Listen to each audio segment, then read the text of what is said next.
Why am I here? I ran into her at a supermarket I stopped by on a whim.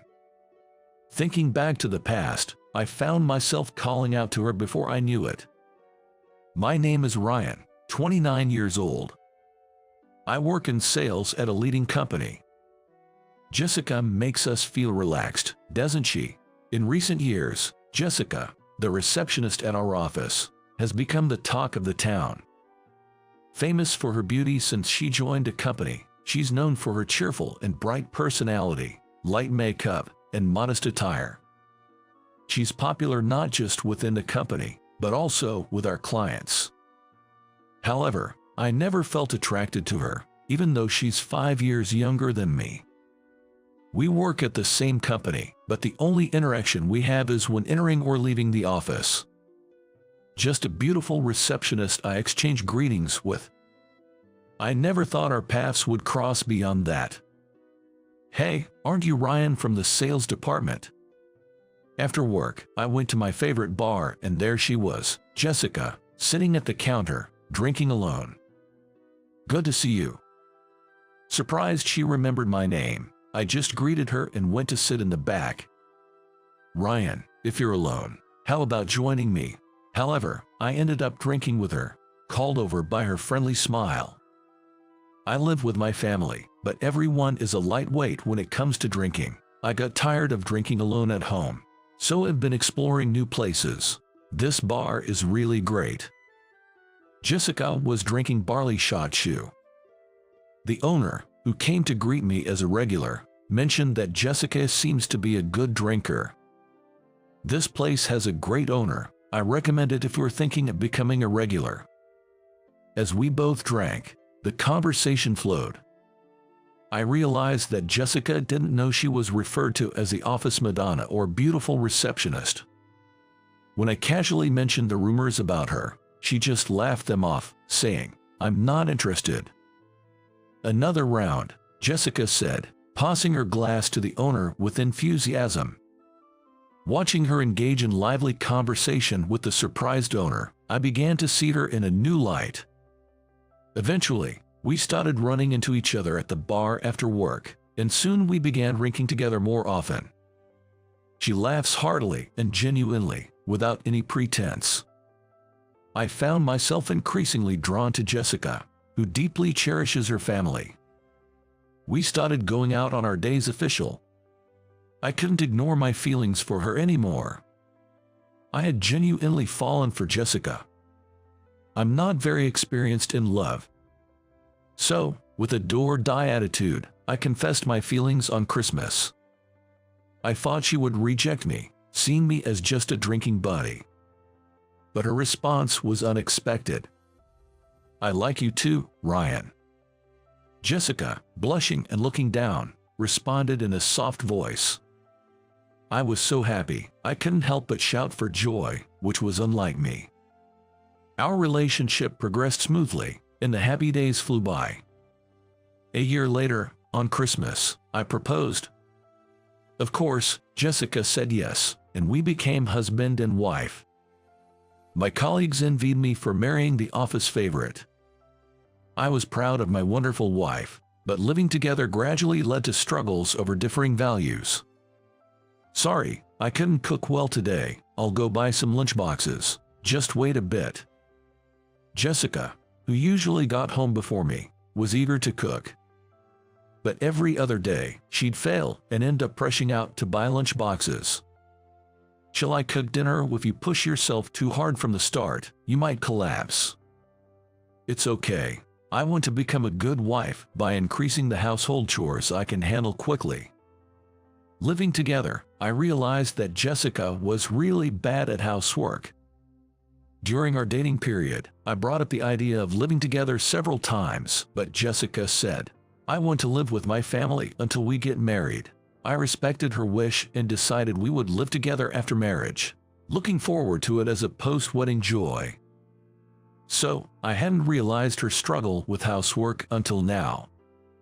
The era where women do all the housework is over, and since we both work, I suggested sharing the chores right after moving in. Jessica honestly admitted, "I'm sorry, it's embarrassing, but I've never done housework before." I'm a complete beginner, so I might cause some trouble. She seemed to feel guilty about having no experience in housework, but I thought there was no need to feel so complex about it, as everyone starts as a beginner. Probably in Jessica's family home, her mother-in-law did all the housework. That's what I felt when I visited a few times. Jessica and her sister were pampered to the extreme. Though they were raised with care, it likely resulted in 25 years detached from household chores. Don't worry, we can learn together. To that, Jessica smiled softly and said, I was ready to be disliked for saying this, so I'm really relieved. From then on, Jessica put in a lot of effort. Eager to do the housework herself, she researched and experimented with tips from the internet. At first, I found her efforts endearing and watched over her, but she turned out to be surprisingly unskilled. I did the shopping on my way home. When I got home, she would happily show me what she bought, but I had to tell her, thanks, Jessica. However, we already have onions and carrots from yesterday, so you didn't need to buy them today. Really? Oops, sorry. She seemed to have no habit of checking the fridge, often buying the same ingredients multiple times. She also seemed unaware of prices until at the checkout, often buying expensive seasonings and household items. Ryan, what should I do? I did the laundry but forgot the fabric softener. It took her a long time to get used to laundry. Even though I suggested that we should do laundry regularly to avoid piling it up, Jessica often forgot to do it. As a result, we ended up with a large amount of laundry to deal with, and both hanging and collecting it became a struggle every time. I was used to household chores since my university days and was quite good at them. While I supported Jessica's efforts, the chores took so much time that I ended up doing more myself. Gradually, Jessica distanced herself from housework. It's faster and more accurate when Ryan does it. Maybe this is for the best. Jessica must have felt frustrated, unable to perform the chores to her satisfaction. Her once bright and hearty laughter seemed like a distant memory, replaced by a tired expression. I used to think it was okay not to force myself to do things I'm not good at, and that it's fine to try hard again when I felt like it. However, one day, I started to accumulate dissatisfaction. However, things started to change after our son, Max, was born. Welcome home. Thanks, I'll make dinner right away. Life became even busier with childcare. Our child's every cry was adorable to me. I felt I could do anything for him. I truly felt that way from the bottom of my heart. Jessica had severe morning sickness during pregnancy, making it difficult to work, so she took an early maternity leave. I took over the night care of Max, wanting her to rest. During the day, our parents helped, but it was still a struggle with first-time parenting. After childbirth, her body was already worn out and her energy depleted. That's why I believe mutual support between spouses is essential. After the challenging first 3 months, my exhaustion reached its peak. Work got busier, and I came home late every night after long hours and overtime. I had no time to rest, immediately starting household chores upon returning. Jessica took care of Max during the day. I kept telling myself that, trying to manage everything alone. That was my mistake. I was unknowingly strangling myself with my own efforts. Welcome back, Ryan. Today, Max. Sorry, I need to rush and get the laundry in. Oh, sorry, I'll take care of it. Jessica, unchanged since our marriage, always greeted me happily upon my return. But as soon as I entered the room, the messy scene stressed me out. Laundry hung outside on the balcony, and unwashed dishes in the sink. Lately, I think I've been looking at everything with a cold eye. I stopped Jessica, who hurried to get the laundry, and silently started folding it myself. Seeing the awkwardness in Jessica, she went to attend to our crying son, Max. On one of those days, I couldn't hold back my frustration anymore. Jessica, can't you do something when Max is asleep? I take care of him at night, so you can sleep, right? I vented my frustration, sighing at the perpetually messy room. Jessica listened with an apologetic look. Irritated even by that, I spoke coldly. "Yay, I know, I'm really sorry." Her sad face pained my heart, but her apology somehow made me speak more harshly. "Max has started weaning, but the rice porridge you make, Jessica, the grains are too big, I'm worried he might choke. And you're giving him foods and methods that are too early for his age. Please study before making them." Max was now 5 months old, and we had started his weaning. Jessica, not wanting to rely on store-bought food, began cooking. I was initially pleased with this change, but her lack of study and cooking skills showed, making me oversensitive about anything Max ate. "I'm sorry, I can't even make porridge right. You're amazing, Ryan, doing both work and house chores. Thank you, even though you're tired." Why does she thank me when I'm criticizing her? Why does she respond with kind words when I'm unloading my frustrations on her? I hated myself for becoming such a negative person. Time passed, and Max grew to be 4 years old. That year, Jessica and I divorced. It started with something trivial. During my business trip, Jessica was to take care of Max and the house. She was enthusiastic about doing house chores again, but when I returned, I knew everything from seeing my mother-in-law, who greeted me. "Ryan, you're back early. Welcome home." Jessica, clearly flustered. Seeing my surprised face, she honestly told me she had asked her mother for help. But I blamed her. "Why did you ask for help? Now, I think, what's wrong with asking your own parents for help?" I had lost my patience due to various stresses and took it out on Jessica. How low could I be? "Jessica, didn't you change your full-time receptionist job to part-time to focus on housework? So why am I still doing all the housework?" My mother-in-law had left immediately after I got home, so she was no longer there. With Max at daycare, it was just Jessica and me, a tense atmosphere hanging between us. Jessica didn't argue back as I showered her with harsh words. "I want to relax a bit when I get home from work, but I can't. I have to do house chores right away." Jessica just nodded, her face down.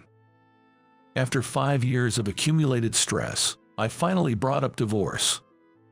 Jessica looked sad and resigned, quietly agreeing to the divorce. I still had feelings for her. Her kindness, brightness, and sincerity. My feelings hadn't changed since we met. I didn't want to divorce, really. But I felt that staying together would break something beyond repair. The more emotional I got, the more hurt Jessica became. I had focused too much on her inability to do housework. I had seen her trying hard up close. I realized she felt sorry for not being able to do certain things. It wasn't Jessica's fault. I knew this better than anyone, yet somehow we had drifted apart. "Please take care of Max." I agreed to take Max, with the condition that Jessica could see him whenever she wanted. Jessica had nowhere else to go, so she returned to her family home, and I, coincidentally, got a transfer to a branch office and decided to move. I worried about changing Max's environment at such a time, but since the transfer was within the same state, I decided to take him with me. "Ryan, how has Jessica been since she quit her job?"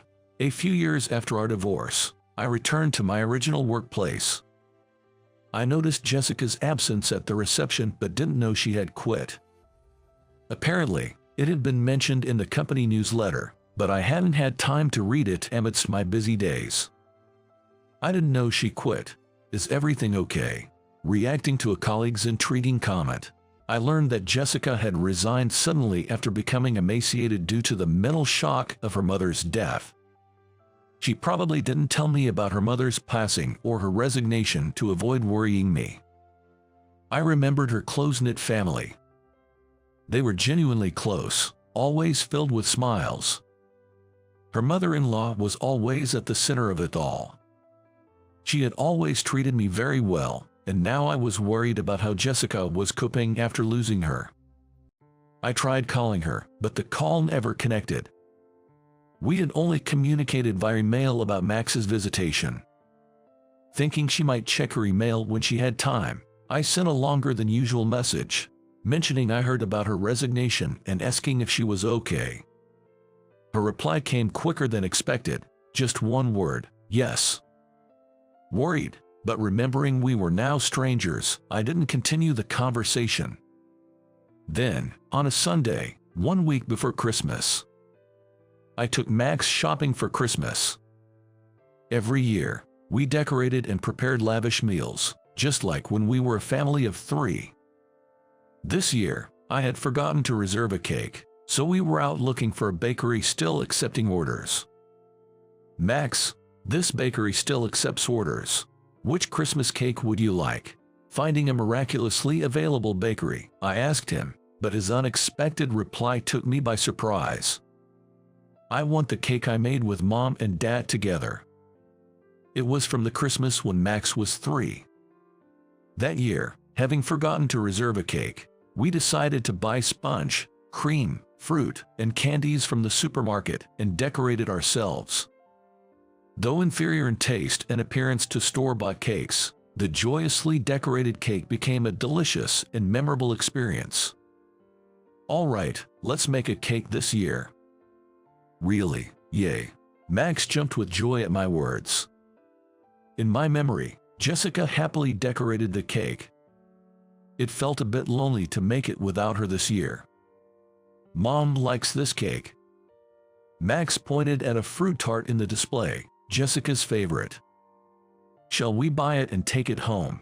Now, compared to those times, my work has settled down, and I have more peace of mind. I regret everything. The divorce, the harsh words I said, my selfish behavior, and the cold attitude I had adopted. It's too late for anything now. Then came Christmas. I left work early to find strawberries for the cake.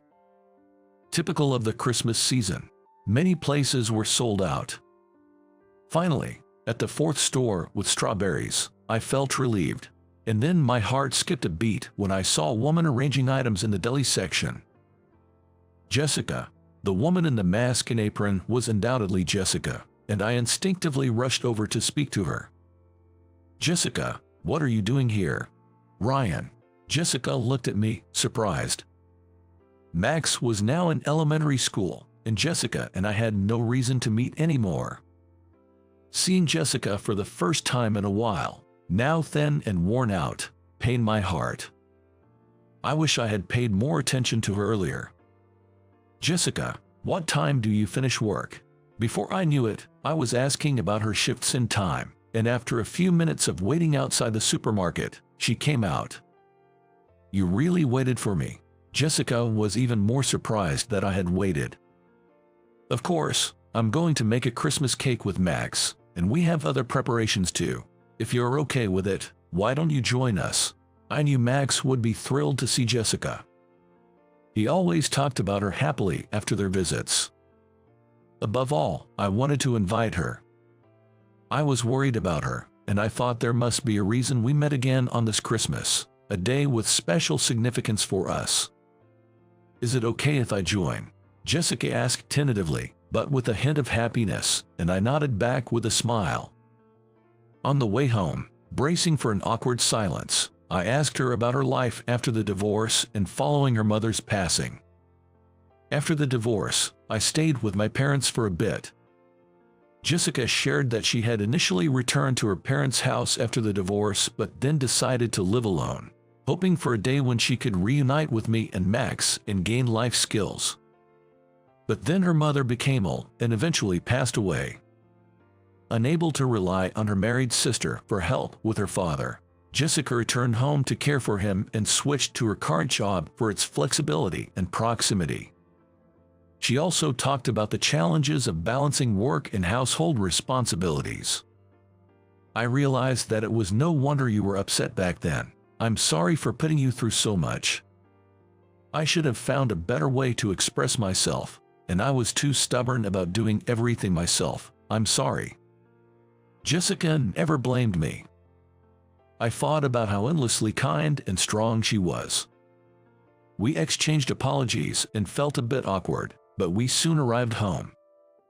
"Mom, you're here too." Max, who had just returned from school, was delighted to see Jessica and eagerly led her inside. I followed them into the kitchen, placing the strawberries I had bought on the counter. Jessica, unsure where to go, was invited by Max to join in the kitchen. As we started making the cake, it was like the old times of fun and lively atmosphere.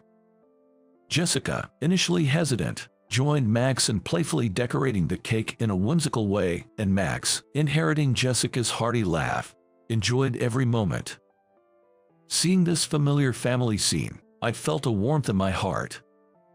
Jessica, too, seemed moved, her eyes moist as she bit her lip, laughing as she and Max bit the finishing touches on the cake. The completed cake was a creative masterpiece. The party was a blast, and the cake, despite its outrageous appearance, tasted like the best in the world. Max went to bed happy and content. As snow began to fall outside, and with Jessica saying her home was only 2 stations away, I almost insisted that she stay the night, and she agreed. We opened a bottle of champagne I had bought on sale and had a drink together for the first time in a long while. Jessica must have been going through a lot. Despite being 5 years younger than me, her skin and hair looked worn out. "Hey, Jessica, can't we start over? I know it's selfish, but I've been regretting. I hurt you, but my feelings for you haven't changed from the start." I abruptly brought up the idea of remarriage. Jessica, looking incredulous, responded in a quiet voice, "But I might just become a burden on you again." Even so, I expressed that now we could support each other better, apologized for not being mature enough back then, for not being supportive despite knowing her efforts, and asked her to remarry me. "Really? Of course, let's work on it together." Jessica nodded, tears in her eyes, at my words. And so, we decided to remarry. Half a year later, after much effort, Jessica's skill in housework had improved significantly. I also began to enjoy doing household chores with her, and now Jessica, eager to try complex recipes, even started attending cooking classes. Max was delighted that the family was back together, becoming brighter than before. I also realized that I lacked DIY skills, or rather, I was not good at making things. I noticed this during Max's summer vacation project, and surprisingly, Jessica was quite skilled in such areas. Now, we can proudly say we are a good couple who support each other in our weaknesses.